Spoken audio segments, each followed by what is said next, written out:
দর্শক সংবাদের এ পর্যায়ে আমন্ত্রণ জানাচ্ছি সংবাদপত্রের পর্যালোচনা ভিত্তিক পত্রিকার চোখে দেশ অনুষ্ঠানে।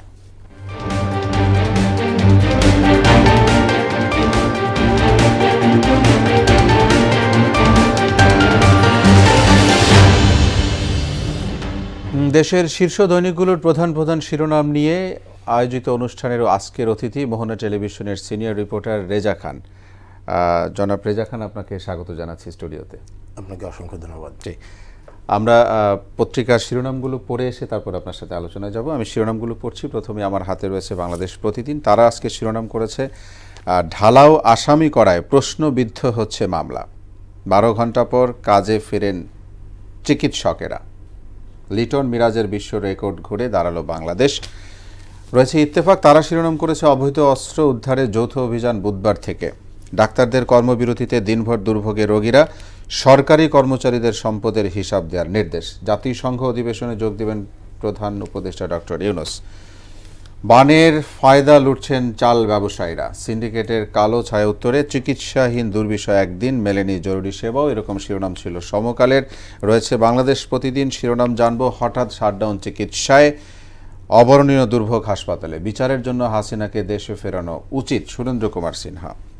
যুগান্তরের শিরোনাম বিপু সিন্ডিকেটে ডুবছে ডেস্কো, দিনভর রোগীদের দুর্ভোগ, 22 ঘন্টা পর কাজে ফিরলেন চিকিৎসকরা।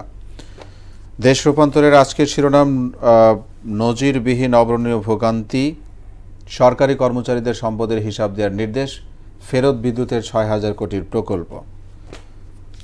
The daily star, patients suffer as doctors strike, government ask all its staffers to submit wealth statement. এই ছিল আজকের দৈনিক পত্রিকার প্রধান প্রধান শিরোনাম। জনাব রেজা খান, আপনাকে আবারও স্বাগত। আমরা পত্রিকার শিরোনাম ধরে কথা বলবো, সেই হিসাবে আপনার সাথে যে প্রথমেই শিরোনামটি নিয়ে আমি আসতে চাই। বেশ কয়েকটি পত্রিকায় একদম শিরোনাম আসছে। আপনি জানেন যে আগামী বুধবার থেকে অবৈধ অস্ত্র উদ্ধারে অভিযানে নামছে। গতকালকে এটি প্রজ্ঞাপন জারি হয়েছে স্বরাষ্ট্র মন্ত্রণালয় থেকে। এখানে আপনার কাছে আমার একটি প্রশ্ন, যে অবৈধ অস্ত্র উদ্ধারের পরে যে আইনশৃঙ্খলা পরিস্থিতির উন্নতি হবে কি মনে করেন? হ্যাঁ, অবশ্যই আইনশৃঙ্খলা পরিস্থিতির উন্নতি হবে এবং সেই লক্ষ্যেই কিন্তু এটা পরিচালিত হচ্ছে। আমরা দেখেছি যে 25 আগস্টে কিন্তু এটা প্রজ্ঞাপনটা জারি করা হয়। সেটা ছিল যে 2009 সাল থেকে যাদের কাছে অস্ত্র কিনেছে 1 জানুয়ারি থেকে এই আপনার 5 আগস্ট পর্যন্ত 2024 যে লাইসেন্সগুলো দেওয়া হয়েছে, সেই লাইসেন্সগুলো স্থানীয় অস্ত্রগুলো, আগ্নেয়াস্ত্র, গোলাবারুদ সব স্থানীয় থানায় জমা দেওয়ার জন্য প্রজ্ঞাপন দেওয়া হয় এবং এটার 3 তারিখে মঙ্গলবার পর্যন্ত না করে তাহলে সেটাও অবৈধ হয়ে যাবে এবং তার পরের দিন থেকে কিন্তু অভিযান শুরু হবে, যৌথ বাহিনীর অভিযান। আমরা দেখেছি যে আসলে ইন্টেরিয়াম গভর্নমেন্ট বলেন কিংবা অন্তর্বর্তীকালীন সরকার বলেন কিংবা তত্ত্বাবধায়ক সরকার বলেন, তারা আসার পরে এটা কিন্তু একটা রুটিন ওয়ার্ক। কারণ একটা ম্যাসিভ ড্রাইভ হয়েছে দেশের ভেতরে, একটা বিপ্লব, রেভলিউশন হয়েছে। সেখানে আমরা দেখেছি যে ঢাকা সহ সারা দেশে কিন্তু যে অস্ত্রগুলো আসলে সিভিলিয়ানদের কাছে থাকার কথা ছিল না, যেরকম অত্যাধুনিক 7.62 বোর রাইফেল, যেটা অত্যাধুনিক রাইফেল, এটা শুধুমাত্র আপনার আমাদের দেশের আইন শৃঙ্খলাও না, আমাদের দেশের সেনাবাহিনীর কাছে থাকার কথা। সেই অস্ত্র সেটা পুলিশের কাছেও থাকার কথা না। সেই অস্ত্র কিন্তু আমরা মাস পিপলের উপরে দেখেছি গুলি বর্ষণের ঘটনা ঘটেছে সেই অস্ত্র। এবং এরকম বলা হয়েছে যে অনেক জায়গায় যে গুলি করা হয়েছে সেই চিহ্ন দেখে বলা হয়েছে যে হ্যাঁ, এটা 7.6 বোর রাইফেলের গুলি। এবং সেটাও না, আরেকটা অস্ত্র আছে যেটা কালাশনিকভ রাইফেল আর কি, আপনার রাশিয়ান, যেটাকে আমরা সবাই AK-47 নামে জানি। সেই কালাশনিকভ রাইফেলও কিন্তু এই আন্দোলনের ভিতরে নিরীহ নিরস্ত্র মানুষের উপরে প্রয়োগ করা হয়েছে, যেটা নিয়ে আসলে উদ্বিগ্ন দেশের সাময়িক বিশ্লেষকরা সবসময় উদ্বিগ্ন ছিল। এবং এই অস্ত্রগুলো এবং অনেক বৈধ অবৈধ অস্ত্র কিন্তু আপনার সিভিলিয়ানদের হাতে চলে এসছে এই বিপ্লবের পরের সময়, এবং সেগুলো আছে, সেগুলো উদ্ধার করা না গেলে এখনো কিন্তু অনেক জায়গায় আক্রমণ হচ্ছে এবং মানুষ কিন্তু এফেক্টেড হচ্ছে। এটা আমরা প্রত্যাশা করি যে অভিযান সার্থক হবে। আপনার কাছে আরেকটি বিষয় আনতে চাই যে ইত্তেফাক পত্রিকাটির শিরোনাম সরকারি কর্মচারীদের সম্পদের হিসাব দেওয়ার নির্দেশ দেওয়া হয়েছে। এটি প্রজ্ঞাপন জারি হয়েছে গতকালকে। এই যে সম্পদের যে হিসেব সেটি চাওয়া হয়েছে, এর আগেও কিন্তু একবার তত্ত্বাবধায়ক সরকারের আমলে 2008 সালে যতদূর মনে আছে যে এই সরকারি কর্মচারীদের হিসেব চাওয়া হয়েছিল, হিসেব দেওয়া হয়েছিল এবং সেটি বলা হয় যে বস্তাবন্দি হয়ে পড়েছিল। তো তখন আবার এখন এই তফাৎটা কি হতে পারে? আমাদের দুর্ভাগ্য জাতি হিসেবে যে এখানে বসে আপনার সাথে এই টপিকে আমাদেরকে কথা বলতে হচ্ছে। আসলে সরকারি চাকরি বিধিমালা 1979 যে বিধি আছে 12 এবং 13, সেখানে কিন্তু 5 বছর পর পর সব সরকারি কর্মকর্তা কর্মচারী সম্পদের হিসাব দেওয়া বাধ্যতামূলক। কিন্তু আজকে স্বাধীনতার এত বছর পরেও আসলে এই যে সরকারি বিধিমালা এগুলো কিন্তু উপেক্ষিত আছে, এবং আপনি একজন মন্ত্রী থেকে শুরু করে সচিব এবং একদম লোয়ার লেভেল পর্যন্ত কেউ এই আইন কখনো ফলো করেনি। এটাকে ইমপ্লিমেন্ট করার জন্য যে রাষ্ট্র, যে সরকার, তারাও এটার ব্যাপারে উদাসীন ছিল। এই জায়গায় কাদের ব্যর্থতা ছিল? এটা ব্যর্থতা ডেফিনেটলি এখানে আপনি যদি ধরেন মন্ত্রণালয়ের মন্ত্রী, আপনার আন্ডারে যে দপ্তর উপদপ্তর আছে তাদের হিসাব নেওয়ার দায়িত্ব তো মন্ত্রীর, অর্থাৎ ক্ষমতাসীন দলের যে মন্ত্রী, এবং আপনি যদি ধরেন প্রধানমন্ত্রী, কারণ এটা কিন্তু ফান্ডামেন্টাল একটা বিষয়। আপনি দেশের করাপশন যদি আপনি জিরো টলারেন্সে আসতে চান বা সহনীয় করতে চান, সেখানে কিন্তু আপনার এটা করা ছাড়া আপনি সম্পদের হিসাবটা আপনি কিভাবে পাবেন? সংবিধানে উল্লেখ আছে 5 বছর পর পর, 5 বছর সেটি মানে কেউ তোয়াক্কা কখনো করেনি। না কেউ করেনি, করেছে না কমিশন সরকার করেছে না অধিদপ্তরে কেউ। এর ফলশ্রুতিতে আপনি দেখেন যে এই যে আমাদের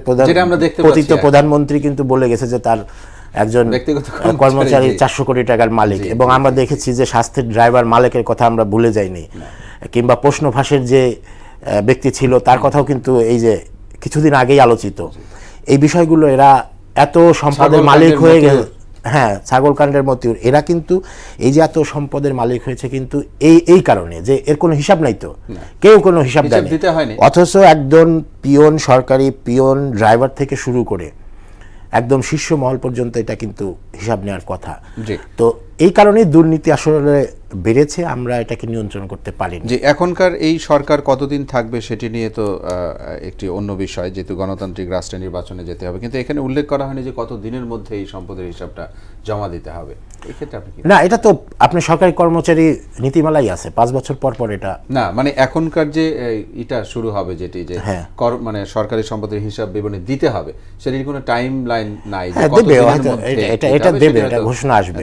আমরাও প্রত্যাশা করি আপনি যেটি বলছিলেন যে সংবিধান অনুযায়ী 5 বছর পর পরই চাপরাশি থেকে শুরু করে ঊর্ধ্বতন কর্মকর্তা সবাইকেই এই হিসাব দিতে হবে। সেই হিসাব দেখ জনগণ সেটি জানুক এবং কেউ এই আওতার বাইরে না থাকুক, আমরা সেটি প্রত্যাশা করি। আরেকটি বিষয় নিয়ে আপনার কাছে আসতে চাই যে গতকালকে হঠাৎ করেই মানে ঢাকা বিশ্ববিদ্যালয়ের যে শাটডাউন কর্মবিরতি পালন করেছে ডাক্তাররা, তারপর সেখানে সমন্বয়ক বা উপদেষ্টা যে 22 ঘন্টা পর সেই কর্মসূচি শুরু হয়েছে, এইখানে আসলে ঝামেলাটা কোথায় ছিল?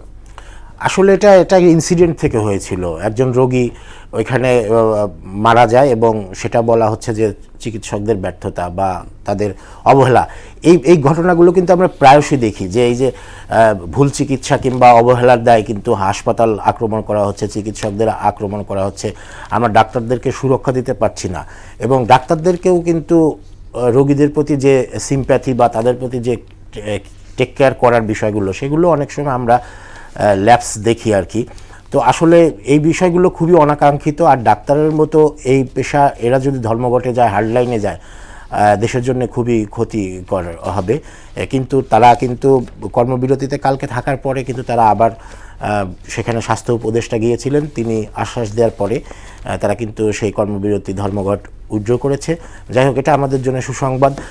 তবে আমরা চাই যে আসলে ডাক্তারদেরকে এই পেশাটাকে আসলে নিশ্চয়তা দেওয়া, তাদের উপরে যে কোনো কিছু হলেই আঘাত করা, যেরকম আমাদের সাংবাদিকতাও রয়েছে, এরকম ঝুঁকিপূর্ণ অবস্থায় কোনো কিছু হলেই মিডিয়ার গাড়ি ভাঙচুর করবে, মারবে, ডাক্তারদের ক্ষেত্রেও একই রকম অবস্থা। এটি কিন্তু আসলে জনগণ প্রত্যাশা করে না। দেখেন আপনি গতকালকে অনেক, এই যে আমরা যদি ইত্তেফাক পত্রিকার একটি ছবি দেখাই, আরও পত্রিকার ছবি দেখাই, সব জায়গায় কিন্তু একই রকম যে তারা চিকিৎসা পাচ্ছে না।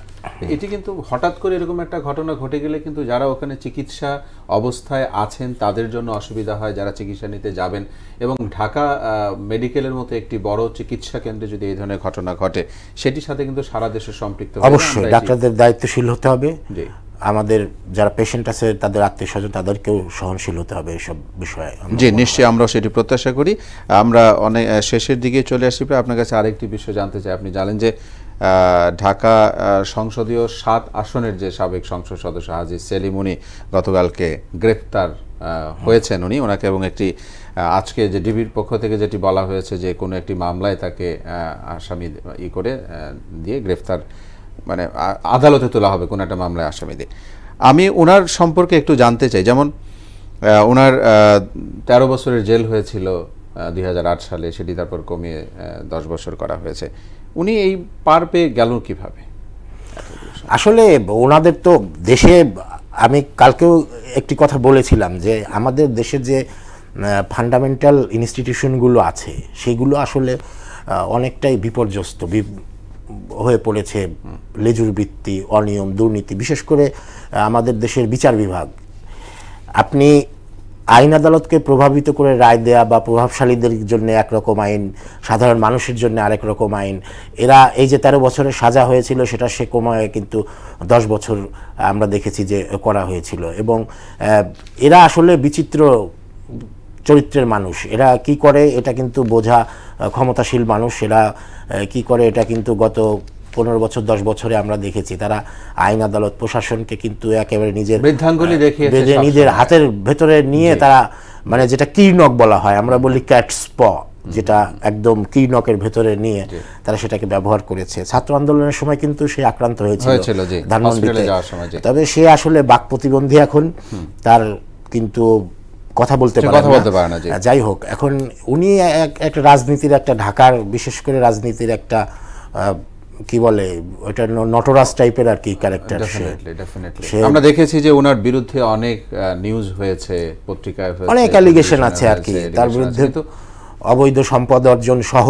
কোন জায়গা দিয়ে তারা বের হয়ে যেত বলে আপনি মনে করেন?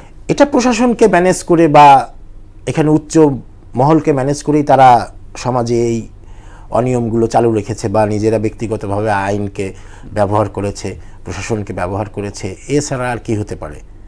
এদের ইশারায় সব, এদের টাকা আছে, টাকা দিয়ে যে কোনো কিছুই তারা করে। থানা, প্রশাসন, আদালত সব তাদের হাতে। এই যে আপনি কথা বলছেন, আমি আপনাকে প্রশ্ন করছি, এটি জনগণের পক্ষ থেকে আমি প্রশ্ন করছি, আপনিও জনগণের পক্ষ থেকে উত্তর দিচ্ছেন। এই বিষয়গুলো কিন্তু মানুষ জেনে গেছে বা জানে বুঝে। আমরা প্রত্যাশা করি নাকি যে অবশ্যই এই বিষয়গুলো, এই যে মানুষ জেনে গেল যে এই জায়গাগুলো দিয়ে এরা ফাঁক ফোকর দিয়ে বের হয়ে যায়, আর জন্য কেউ বের হতে না পারে? অবশ্যই এটার জন্য আপনার ওই যে সংস্কার যেটা আলোচনা হচ্ছে, আপনার বিচার বিভাগকে পুরো সংস্কার করতে হবে। এটা কারণ মানুষের সব শেষ আশ্রয়স্থল হচ্ছে বিচার বিভাগ। আপনি যদি টাকা দিয়ে রায় কেনা যায়, তাহলে তো আপনি সেই দেশে তো আর বাস করার মতো অবস্থা থাকে না, এবং সেটাই হয়েছে আমরা দেখেছি। এবং এইখান থেকে বের হয়ে আসতে হবে। আর এই যে সম্পদের হিসাব বিবরণী, এটা তো মাস্ট।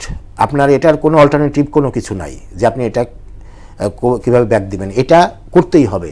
আপনি প্রতিটা মানুষকে আপনার একদম আইন শৃঙ্খলার ভেতরে, জবাবদিহিতার ভেতরে নিয়ে আসতে হবে। সেটা রাষ্ট্রের ছোট পর্যায়ের একজন সরকারি কর্মকর্তা হোক, আপনি বেসরকারি কর্মকর্তারাও আইনের আওতায় আসবে, কেউ আইনের ঊর্ধ্বে নয়। জি, এই একটি কথাই যদি ঠিক থাকে যে স্বচ্ছতা এবং জবাবদিহিতা, এই দুটো শব্দকে যদি বাস্তবায়ন করা যায়, তাহলে একটি রাষ্ট্রে নিশ্চয়ই দুর্নীতি, মানে টাকা মেরে খাওয়া, অন্যের জমি দখল করা, কারো উপর ক্ষমতার প্রভাব দেখানো, আইনের ফাঁক দিয়ে বের হয়ে যায় সুযোগগুলো থাকবে না, আমরা সেটি প্রত্যাশা করি। আরেকটি বিষয়, এই যে আমরা দেখতে পাচ্ছি যে মন্ত্রী এমপি এক এক করে ধরা পড়ছে, এটি কি ধরনের ধারাবাহিক মন্ত্রীদের গ্রেফতারের কি ধরনের প্রভাব পড়ছে বলে আপনি মনে করেন? অর্থাৎ এটা দেশের ক্ষেত্রে হোক বা রাজনীতির ক্ষেত্রে হোক, এটা আরো দ্রুত হচ্ছে না কেন? এটা মানুষ আসলে অস্থির হয়ে যায়, সাধারণ মানুষ, যে আরো ধরা উচিত, ম্যাসিভ ড্রাইভ দেওয়া উচিত। প্রতিদিন আমরা দেখছি একটা করে ধরছে। আপনি খুব সুন্দর একটি কথা বলেছেন। জনগণের প্রশ্ন এটি সব জায়গায় যে, কারণ যাদেরকে ধরছে এবং যাদেরকে এখনো ধরা হয়নি, রাঘবরা কিন্তু এখনো বাইরে আছে, এবং এরা কিন্তু, আপনি দেশটা এখন ছাত্ররা একটা রেভলিউশনের পরে আমরা একটা নিউট্রাল জায়গায় আছি, এটাকে কিন্তু নস্যাৎ করার জন্য কিন্তু ক্রিয়াশীল আছে বিভিন্ন গোষ্ঠী। এখন এই ছাত্রদের অর্জন যদি এবার যদি নষ্ট হয়ে যায়, তাহলে কিন্তু আমাদেরকে আরও পস্তাতে হবে। আপনি এই তরুণদেরকে ক্ষমতায়ন করতে হবে, তরুণদেরকে রাখতে হবে। তরুণরা রাস্তা ছেড়ে দিলে কিংবা ওরা যদি এই জায়গা থেকে সরে যায়, তাহলে কিন্তু ভয়াবহ বিপদ আছে। আপনি তরুণদেরকে রাষ্ট্রের কাজে লাগাতে হবে। আমাদের দেশে 30 বছরে মাস্টার্স পাস করার পরে একটা ছেলে কর্মজীবনে যায়, এটা ঠিক না। একটা ছেলেকে আপনি রাষ্ট্রের কাজে, দেশের কাজে 15-16 বছর থেকে বিশ্বের ইনভলভ করবেন, তাকে পার্ট টাইম জব দিবেন। জি। আমাদের স্টুডেন্টকে পার্ট টাইম জব দিতে হবে, কোনো ছেলে যাতে বেকার না থাকে। শিক্ষার্থীকালীন সময়ে তারা জব করবে, টাকা ইনকাম করবে, তারা ঘুরবে, ফ্যামিলিকে হেল্প করবে, তারপরে তারা এক্সপিরিয়েন্সড হয়ে তারা কর্মজীবনে প্রবেশ করবে। 40 থেকে 45 বছরের ভেতরে আপনি রিটায়ারমেন্টে যাবে মানুষ। জি, আপনার এর সাথে আমি একটু যোগ করতে চাই, বিশ্বের অনেক দেশে এরকম আছে যে গরিব মানে মেধাবীর সাথে আমি যোগ করব না, গরিব যারা স্টুডেন্ট টাকার জন্য পড়াশোনা করতে পারছে না, তাদেরকে গভর্নমেন্ট টাকা দিয়ে পড়াশোনা করাচ্ছে, মানে লোন দিয়ে, মানে বিনা শর্তে লোন দিয়ে, তারপর ও চাকরি করে, পড়াশোনা শেষ করে চাকরি করে সেই টাকা শোধ করে দিচ্ছে। এই আপনার কথা এবং আমার এই কথা, এগুলো সবগুলো মিল হোক আমাদের দেশের এরকম ভালো কিছু। আমি একটা কথা বলি, এক মিনিট, নিশ্চয়ই। আমার ডেমোগ্রাফিক ডিভিডেন্ড যেটা বলা হয়, দেশের সবচেয়ে বড় একটা অংশই হচ্ছে আমাদের এই তরুণ। এই তরুণদেরকে রাষ্ট্রীয় কাজের সঙ্গে ইনভলভ করতে হবে। জি, আপনাকে সব অসংখ্য ক্ষেত্রে ধন্যবাদ আজকে আমাদের সঙ্গে আপনাকে সময় দেওয়ার অসংখ্য জন্য। ধন্যবাদ। জি।